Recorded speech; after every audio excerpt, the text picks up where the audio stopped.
Hello friends, பிரியாணினா யாருக்கு தான் பிடிக்காது? ஆனா வெயிட் லாஸ் பண்ணணும்னு நினைக்கிறவங்களுக்கும், ஏற்கனவே கொலஸ்ட்ரால் இருக்கிறவங்களுக்கும் பிரியாணி சாப்பிடணும்னு நினைச்சு கூட பார்க்க முடியாது. ஏன்னா பிரியாணினாலே high calories food and weight போட்டுரும் அப்படின்னு தோணும். இனிமே அப்படி கவலைப்பட தேவையில்லை. இன்னைக்கு நம்ம பார்க்க போறது ரொம்பவே ஹெல்தியான, அதே சமயம் செம டேஸ்டியான ஸ்பெஷல் சிக்கன் பிரியாணி. நம்மளோட இந்த ஸ்பெஷல் குக்கிங் மெத்தட் உங்க எடையை கண்ட்ரோலா வச்சுக்க உதவும். டேஸ்ட்டும் குறையாது, டயட்டும் மாறாது. இன்னைக்கே இந்த சூப்பர் சிக்கன் பிரியாணி உங்க வீட்லயே ட்ரை பண்ணி பாருங்க. முதல்ல குக்கர்ல எண்ணெய் ஊத்தி பட்டை, கிராம்பு, ஏலக்காய் சேர்த்து தாளிச்சுக்கோங்க. அப்புறம் கட் பண்ணி வச்சிருக்க வெங்காயத்தை நல்லா வதக்கிட்டு இஞ்சி பூண்டு விழுது சேர்த்து பச்சை வாசனை போற வரைக்கும் வதக்குங்க. இப்போ இதுல காரத்துக்கு ஏத்த மாதிரி மிளகாத்தூள், உப்பு சேர்த்துட்டு புதினா, கொத்தமல்லி, பச்சை மிளகாய், தயிர், அப்புறம் அரைச்சு வச்ச தக்காளி விழுதை சேர்த்து நல்லா மிக்ஸ் பண்ணுங்க. இந்த பிரியாணியை பொறுத்த வரைக்கும் நம்ம எண்ணெய் 1 டேபிள் ஸ்பூன் தான் சேர்க்க போறோம். அதனால அடி பிடிக்க சான்ஸ் இருக்கு. அதை அவாய்ட் பண்றதுக்கு மசாலா கிளறும் போது கொஞ்சமா தண்ணி சேர்த்துக்கோங்க. இந்த பிரியாணியில என்னென்ன எவ்வளவு அளவு சேர்க்கிறோம் அப்படின்றத டீட்டெயிலா டிஸ்கிரிப்ஷன்ல மென்ஷன் பண்ணியிருக்கோம்.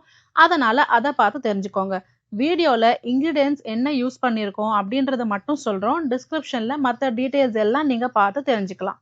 நம்ம பண்ற இந்த சிக்கன் பிரியாணில எண்ணெயோட அளவு ரொம்ப கம்மியா இருக்கிறதுனால ஹோட்டல்ல வாங்குற பிரியாணி மாதிரி நல்ல ஒரு ஷைனிங் இருக்காது. அதுக்காக டேஸ்ட் சுமாரா இருக்கும், நல்லா இருக்காதுன்னு நினைக்கவே தேவையில்லை.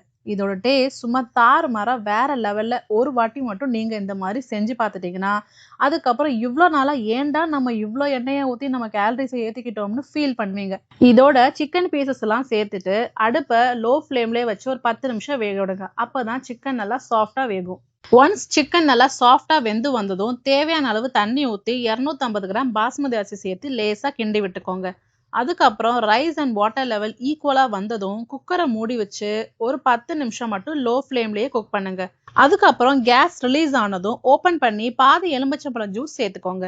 நம்ம பண்ண இந்த பிரியாணியோட அவுட்புட் பார்க்கும் போதே உங்களுக்கு கண்டிப்பா தெரிஞ்சிருக்கும் பிரியாணி எவ்வளோ சூப்பரா ரைஸ்லாம் கொஞ்சம் கூட உடையாம உதிரி உதிரியா வந்திருக்குன்னு.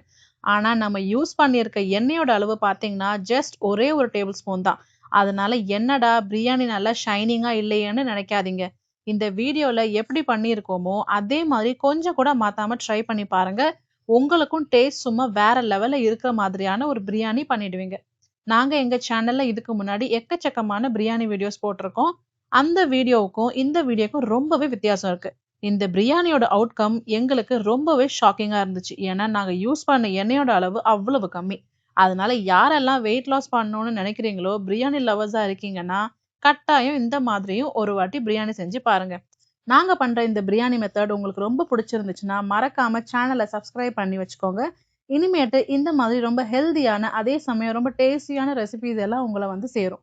உங்களுக்கு இந்த பிரியாணி பண்ற மெத்தட்ல ஏதாச்சும் டவுட் இருந்தா மறக்காம கமெண்ட்ல கேளுங்க.